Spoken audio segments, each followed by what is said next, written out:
Hello everyone, Jonathan Pulley here with West Coast Weather. Today is September 15th, and we're going to talk about a trough that just moved through the Pacific Northwest and is now located over parts of Oregon and California right now, bringing some rain showers and some isolated thunderstorms to places down there. Then another trough that is starting to come off the Alaskan coastline is going to move down and merge with this trough over the west coast that is currently over there right now.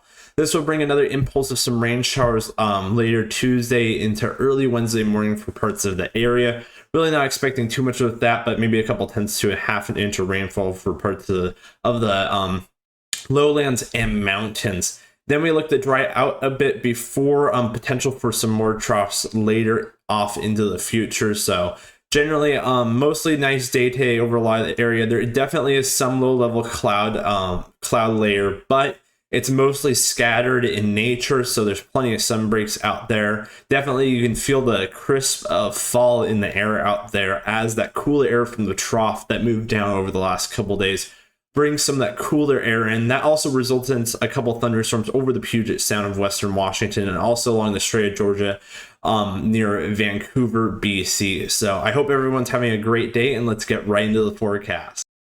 Now looking at general ridge and trough positions, here's the European model on the left and the GFS on the right. This kind of gives us a good view of what both the models are showing and see how good they are agreeing on things. So as we go through tomorrow, Monday, you can see that they both have this trough starting to move off the coast of Alaska and starting to dip over the parts of the Gulf of Alaska. And you can see our trough from the past couple of days down here in the bottom right. So if I play this through, you can see that this trough opens up later on Tuesday evening and the Wednesday right off the coast and moving down in the Oregon and California.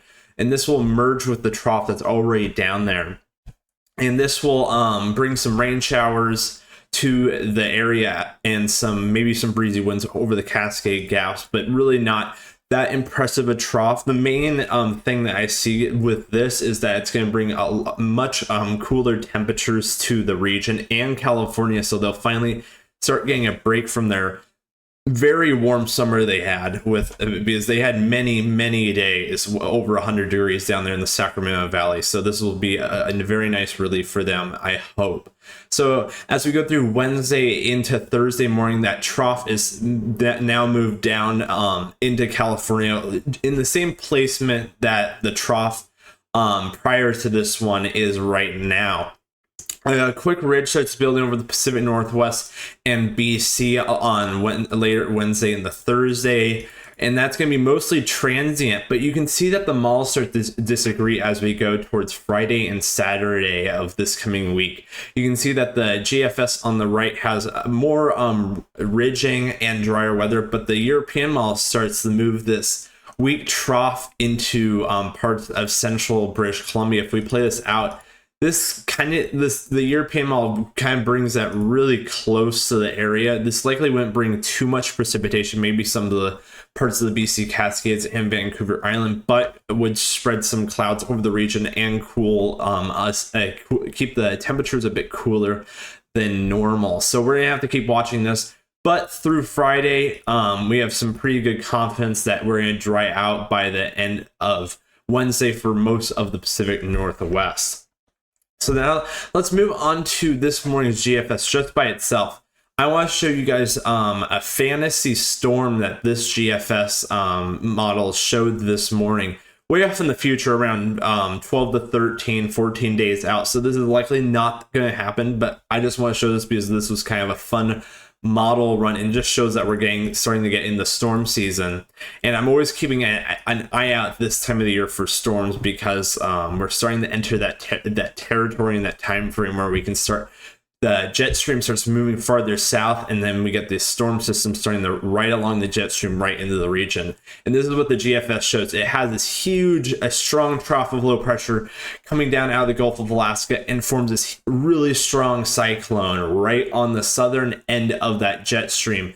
And it digs off right off the coast and moves right into the Pacific Northwest. This would bring a ton of rain and definitely some pretty strong winds, especially to the coastlines.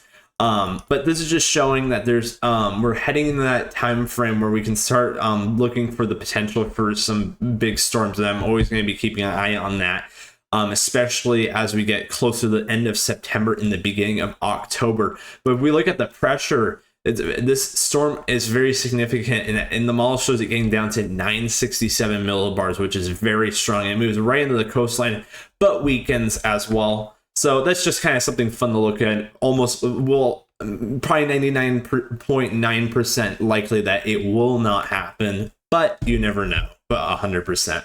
So now looking at a closer look at things, here's British Columbia, Washington, Oregon, California.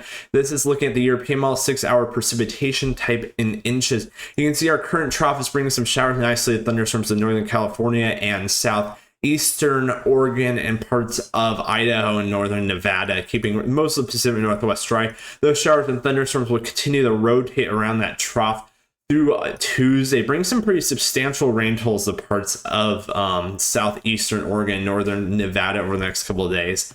Now you can see our next trough moving in, actually starting a bit earlier on Tuesday. Previous models were having it starting later in the evening, but it starts reaching the coastline and getting into the interior by the middle afternoon. But it's going to be rather quick for Western Washington, Oregon, and quickly dying off by Wednesday morning, bringing some rain to most of the region, especially on the western side and the Cascades. But then you can see the trough move down over California, bringing cooler temperatures and some rain down to California. And you can see some blues over the Sierra Nevadas with some early season snowfall down there over some of the higher terrain. I've seen some videos out there over the past few days from the trough that's down there right now, but most of that looks to dry out by Thursday, but some lingering showers and some thunderstorms will remain down there over parts of the Sierra Nevada and over the state of Nevada by late next week. But you can see us mostly dry out by Thursday and Friday as a transient ridge built over the area.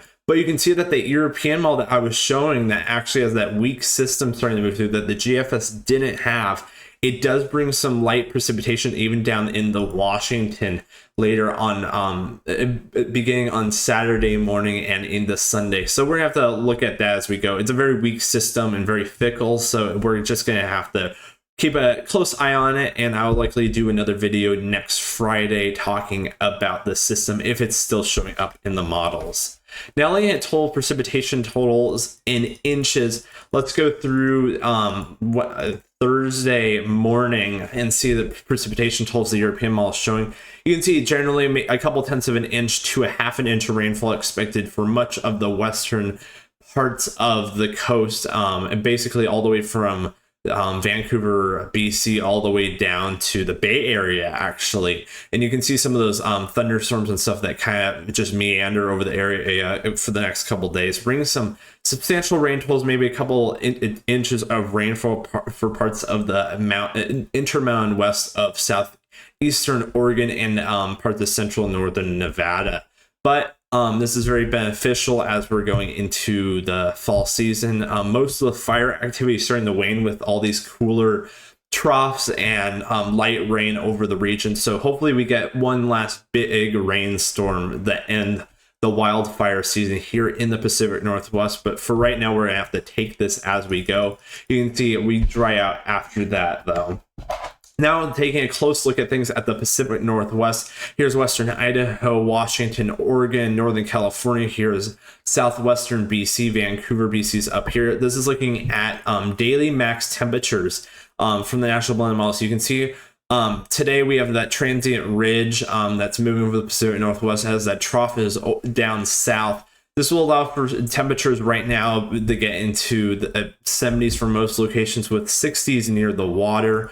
You can see we drastically cool down Tuesday and the Wednesday though as that next trough starts moving down with highs only in the low to middle 60s for most of the western parts of the area, even some 50s along parts of the ocean as well. Wednesday warms up a bit as that trough starts moving south, and Thursday also very similar with maybe some upper 70s and low 80s out east with some middle 60s, the middle 70s on the west side of Washington and Oregon, southwest British Columbia. This is all in Fahrenheit. Now moving over to California, they're going to have much cooler weather than they've been dealing with for much of the summer with temperatures in the 70s and 80s over the next week or so. They'll start warming up a good bit, maybe start getting towards the 90s next weekend as some ridging starts to build in over the southwest United States. So summer is definitely not over for California, but temperatures of this degree are not that unusual and are actually pretty common down there. So hope you guys have enjoyed the relief down there. Now the 6 to 10 day temperature outlook from the Climate Prediction Center from September 21st to the 25th shows above average temperatures favored generally right along the coastline and all the way into western Nevada. Below average temperatures for the interior and near normal. Precipitation generally is going to be near normal to slightly below average for much of the west coast, though some of the interior Washington and BC areas may have some above average precipitation, as models are showing that potentially that weak trough that moves into central BC, and that will bring some a bit more rainfall to the interior locations. Now looking at the 8 to 14 day temperature outlooks for September 23rd and 29th. Above average temperatures for the entire United States is favored during this time frame, with near normal to below normal precipitation expected for the western United States. But there's a considerable disagreement in this time frame, and as we saw, that GFS run did show that big storm system right in this time frame. So we're just gonna have to continue to look at that day by day and week by week. But gonna have more and more to talk about as we get into storm season. Well, that's it for this video, everybody. I hope everybody found this video enjoyable and informative. And just please hit the like button and subscribe buttons down below. Helps grow the channel and get the channel out to more people. As we head in the storm season, I want to be able to get as many viewers as possible so I can keep you guys all informed on the potential for rapidly changing weather conditions, as is typical for those on the West Coast. We don't get all those severe thunderstorms and stuff like out east, as we can see on the satellite right now, some thunderstorms blooming over the Rocky Mountains. But we can get those big storm systems and windstorms this time of the year, and eventually get our snowstorms as we go later into winter. So I just want to keep everybody informed. I enjoy doing these videos. I'm really glad for all of those that view these videos. Please turn on notifications as well. That little bell icon right below the video, that just makes sure that you get a notification right as I post a video, so you don't miss out on any of the forecasts I do. I hope everybody's having a great day. I hope everybody enjoys their next coming week, and I'll talk to everybody in the next video.